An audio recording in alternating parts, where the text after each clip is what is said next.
Good morning, audience. I'm happy to meet you here again, our platform where we share the political, social, and economic sagas.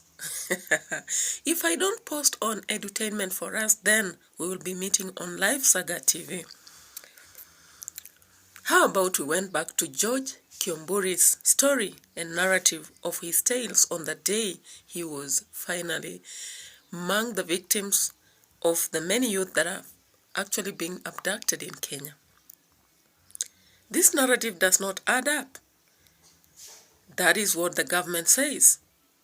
What about his narrative? Let's listen to him and see whether he is telling the truth or the government is. Mwaka 2025 katika kanisa la Full Gospel Churches of Kenya niliweza kupatana na wakora nikitokea kanisani, ambapo walinifunika macho na wakaniweka dawa kwa mapua. Kisha siku ambayo ilifuata nikajipata katika shamba la kahawa.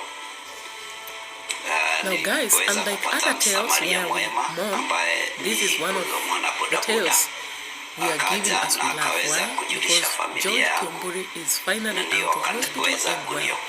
However, before then, you remember the sad situation when he was found in a plantation, almost lifeless. The story behind it, is it what he has told, or is it what the government is telling? We have no answers unless maybe God reveals this to us. Now let's travel through the political situation and understand why, the kick and pull, push and pull game is coming up. Now, abduction became a very common situation in Kenya after the Gen Z protested in Kenya during the bill of 2024-2025. The narrative of abduction became a story that every parent would tell, or a young person who has been abducted and left to go free. Some of them coming out, they could be almost lifeless and not wanting to relate with people or come on public on any platform. However, some came out sharing how treated, cruelly attended to, and frisked, pulled from their houses in the middle of the night. If you've been traveling through this journey of virtual wars and abductions, of course you remember some names. I won't have to mention here, but let's go back and see what Gachagua has to say about this abduction. Accosted by officers from the DCI who chased him, and he was able to escape using a motorbike with the help of the local constituents. His vehicle was impounded and his driver was arrested. That vehicle is still in the hands of the DCI. And on Sunday, when he was in church, immediately after the service, two undercover agents of a killer squad that has been put in place to deal with elected leaders who are not supportive of William Ruto, abducted him in full glare of the church members, and in the process almost harmed his wife. It is not known where he was taken to. Of course, many people are now labeling Gachagua the bitter wife that has divorced, and he has to go about pouring anger against the husband. Now, how true is this analogy? Now, remember, a wife who has divorced a man would say anything. But then, wouldn't there be some truth in whatever he says? Gachagua was the DP. And the DP, even if they'll be hidden from the truth, most times they understand the tools of power and how they operate. Because at the beginning, when the marriage is sweet, every secret is worth sharing. Now, it's upon me and you to decide whether it's Gachagua saying the truth or the government. The narrative of people abducting themselves has again been revived just recently, as Karen posted a message indicating that Ojwang the bitter situation that has happened, the sad situation of the only son who was taken from Homa Bay and finally killed in Nairobi, abducted himself, and then the opposition killed him. A narrative that many have been about, wondering if Karen Nyamu has sense. Where did this narrative start? We remember the time Atwoli stood and said that the young people abduct themselves and they blame that on government. Watu wamekuwa abducted na hii kitu imeendelea, lakini rais hakuna kitu kama hiyo. Hii ni propaganda ya kutaka kuharibu jina ya serikali, jina ya nchi yetu na jina yako kama rais. Wifanya nini? Sheria iko itakubana. Please let us enforce that law.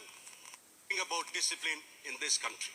Kuna watu wanajiabduct ili wapate pesa kutoka kwa Amnesty International and other organizations that support civil societies. Nasema asifunzwa na mamaye, atafunzwa na ulimwengu. Hawa watoto ambao wanaleta shida ni watoto wako majumbani kwetu. Wakati wetu tulipokuwa na serikali yetu ya KANU siku za zamani, mtu akileta kichwa, mwambie wewe nyamaza. Wewe ni mtu mmoja. Uweze kufanya watu wengine wapate shida. Traveling through the same journey, Kimani Ichung'wah stood in a funeral at Bungoma and indicated that abduction was not a question that the government would be asked.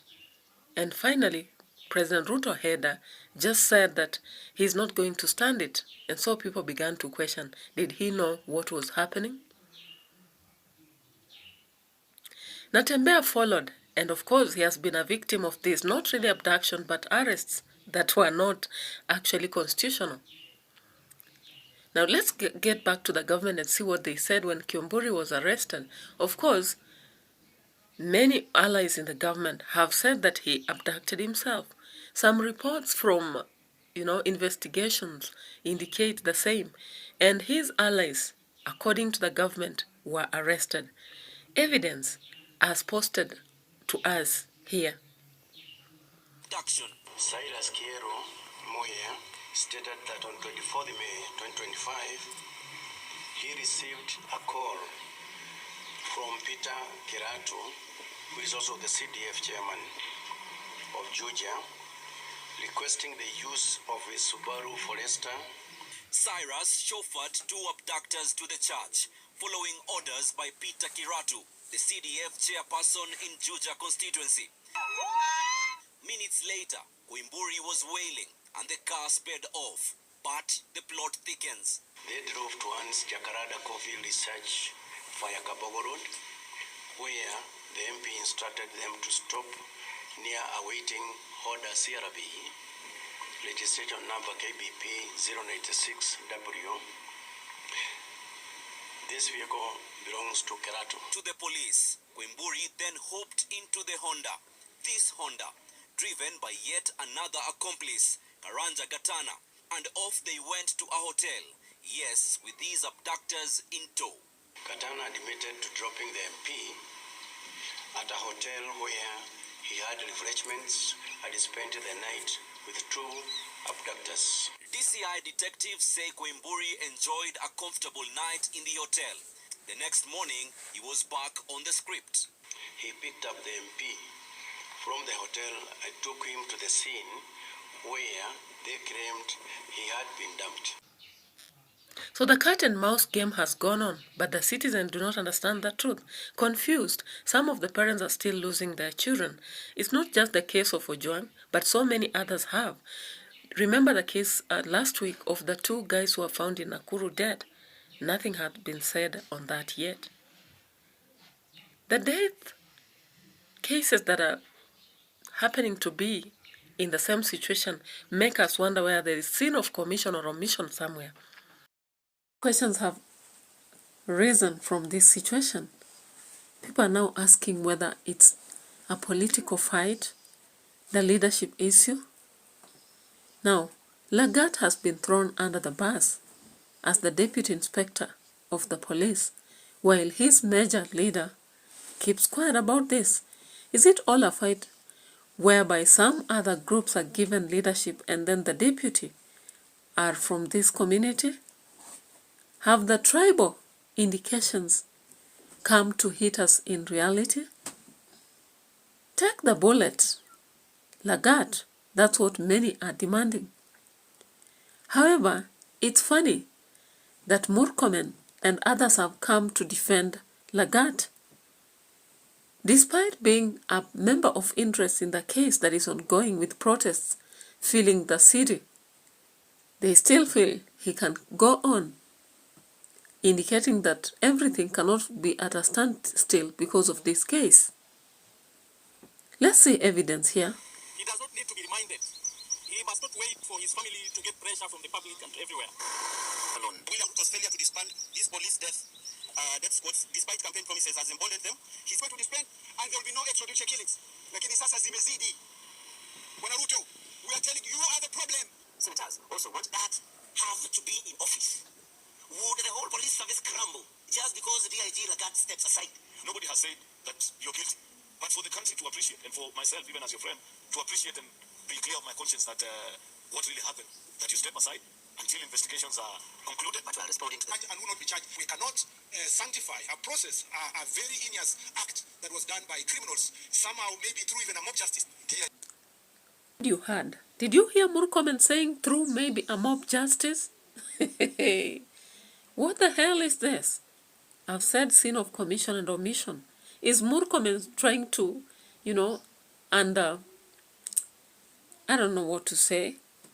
But did I just hear him say mob justice? Probable? Without much ado, George Kiamburi, when found in hospital, this is what he had to share finally in relation to this case. However, there's so much doubt around his situation. So most of us are left to just choose whether to say he was abducted or he abducted himself. Kwa madaktari na pia kwa watu wote ambao wamekuwa wakinitembelea hapa, wote ambao wamekuwa wakiniombea, mimi niko hapa tu kushukuru, nikisema Mungu wa milele aweze kuwabariki na watende yaliyo mema. What about the rest of the people who are being abducted every day? The young people, just because they posted something. Now, for once, the government has been stirred, and it seems that things might be going straight, so that the postings, the personal feelings, the thoughts, the expressions will not become a rope for justice. Supposed justice, I mean, for those who think that they have to end somebody's life when they speak, either by penning it down, but by speaking it out. Will the young people change maybe and decide to use another way? Is there a different way? Disclaimer, these are details that have been collected from different places. The truth stands with the people who know the narrative itself. As for me, I'm here to compare and contrast, see what the realities are, and leave you to make a comment. Just subscribe and drop your comment in the comment section. Adios, have a good day.